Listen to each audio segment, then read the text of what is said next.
is everybody today? Hope this video finds everyone doing well.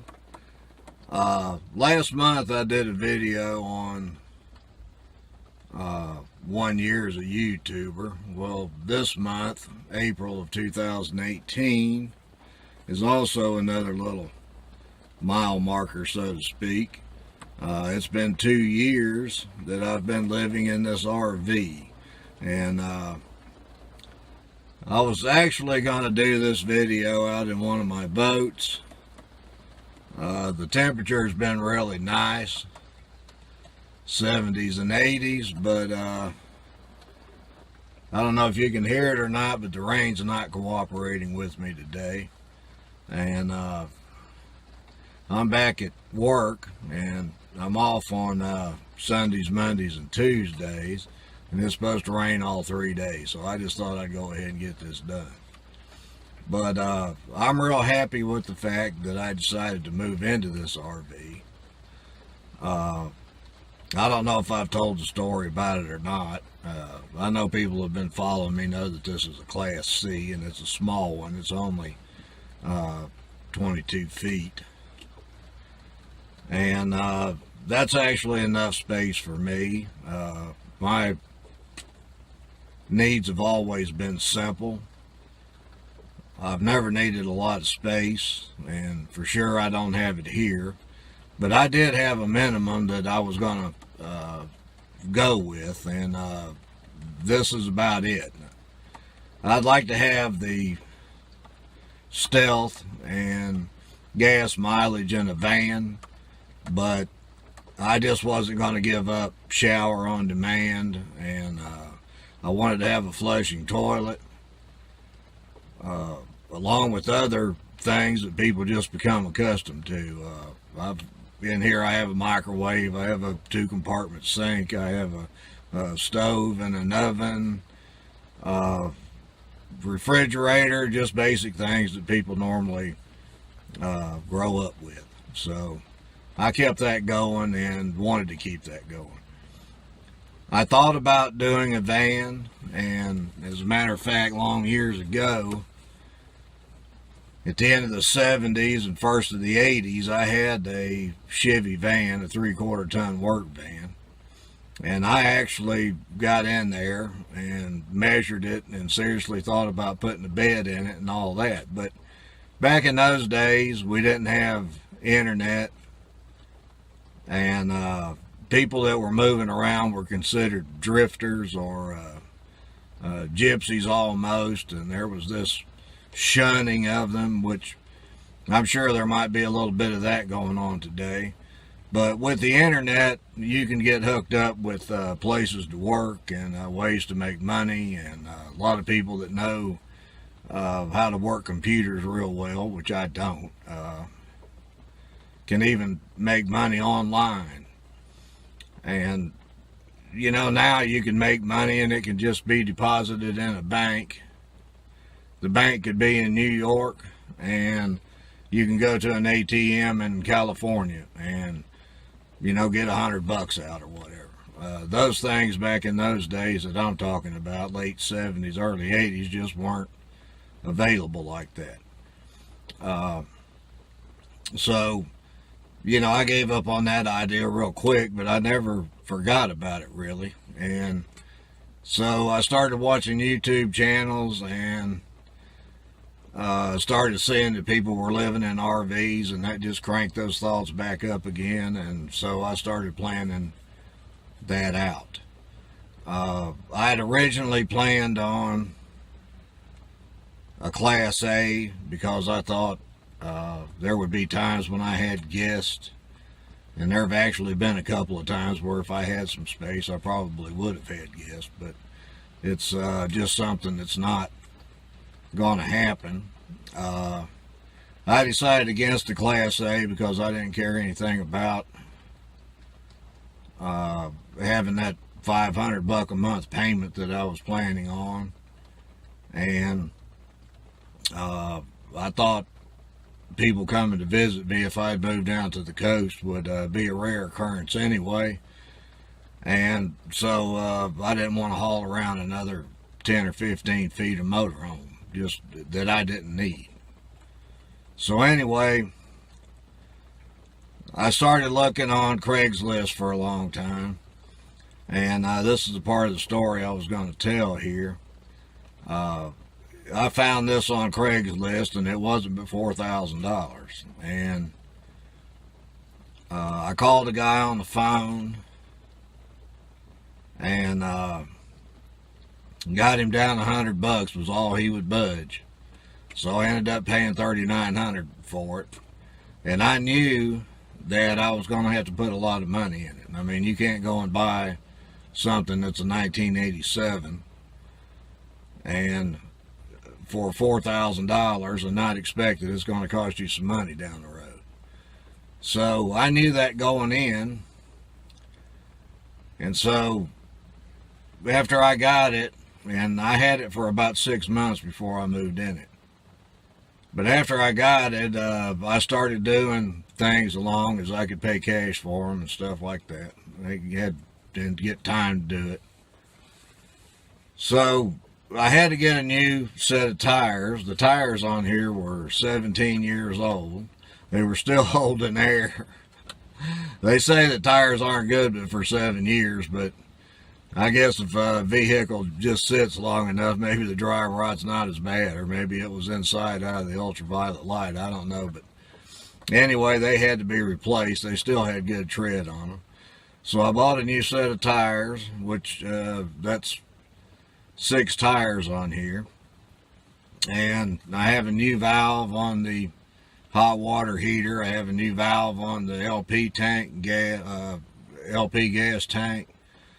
Of course, I put solar up there. I have 300 watts of solar. I took that RV refrigerator out and put in a regular refrigerator, and I lost some space, so I put in a ice machine, and so I did a lot of stuff to it. Not counting the maintenance on it, I had, of course, all new hoses put on it, all new fan belts. Had all the brakes checked, and they were good.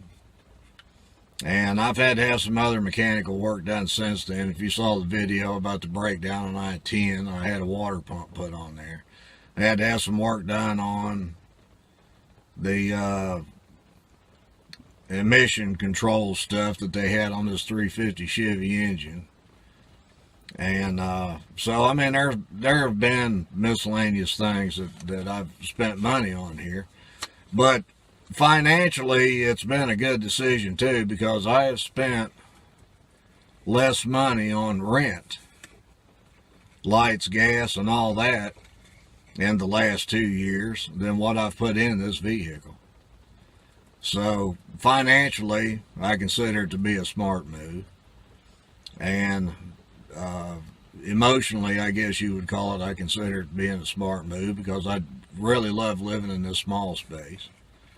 I like having my house with me when I go somewhere. There's a comfort level there that I think a person, would have a hard time describing, but I think any of us would rather use our own bathroom and take a shower in our own shower and sleep in our own bed.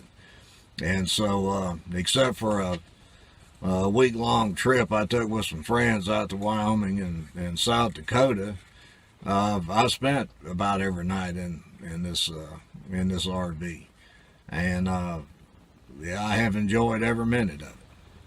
And also, living in an RV, you can't go by without mentioning the travel opportunities.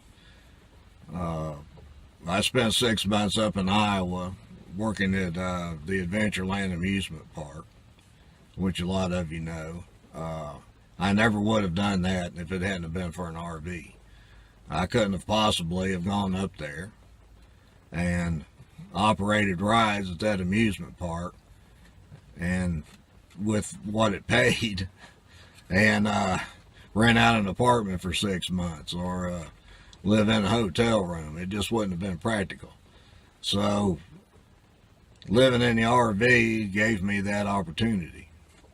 Nextly, I've just gotten back. Those of you that know me, I spent 3 months down on Tampa Bay the closest city there, and that was the mailing address, was Ruskin, Florida. And that's on the south side of Tampa Bay, across from St. Petersburg and Tampa. I never would have done that either, and that was 3 real enjoyable months. I'd met up with an old friend that I'd gone to school with, and him and I joined the service under what they called the buddy system, and that was back during the Vietnam War, and we joined the Air Force, and spent some time together over in a place called Utapao, Thailand. We were both working with the B-52s over there. He was putting bombs on them, and I was putting fuel on them.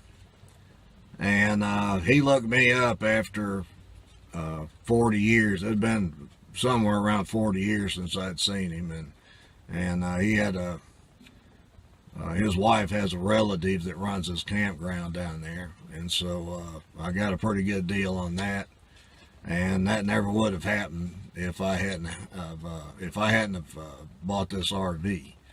So again, I can't do anything but give it a real good thumbs up, and there are going to be more travel opportunities in the future. As far as the travel goes, I don't have anything planned until the first part of next year, which would be January, February, March, maybe April, May. I don't know how long I'm going to stay out there, but I'm going to go out and do that Southwest thing. I'm going to be there in Arizona during that period of time that all those people show up in their RVs. Now, I don't know if I'm going to have a ticket to an RTR or be out there with that group. I'm going to try to hook up with a couple of those people whose channels I follow, and so I hope I can meet up with them. And I'm going to stay there 3, 4, 5 months. I don't know how long. Not just in Arizona, but try to do a little bit of touring through New Mexico and Idaho and Colorado and all in there. I'm sure I'll get over into California just a little bit just to say that I did. Also, I don't have any immediate plans right this minute to do anything other than that early next year Arizona thing.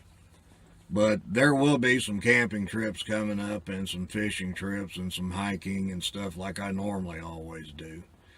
My videos are probably going to be a little erratic here for a little while because I'm back doing that work thing. I want to get my money built back up. There's some things that I want to get done. I want to increase my solar batteries and my coach batteries. I want to put a new awning on here. So I'm going to be getting things like that done. And like today, I was going to take one of my boats out and do this video, but we're having a soaking rain here for like the next 3 days. And I don't know if you could hear that rain over the video here or not, but it's not supposed to be real bad, but it's going to be what they call a soaking rain. So anyway, that did away with the ride around in the boat and make a 2-year anniversary video. Not so smart. But anyway, I'll be getting things out and doing things, so I'm not going to disappear. But I just wanted to throw this little 2-year living in an RV out there. And like I said, I hope everybody's doing well. And I'll get some videos out to you. I don't know when they'll be, but we'll have something coming up. Anyway, this is the end of the 2 years in an RV video. And I hope everyone's doing real well. Thanks for watching.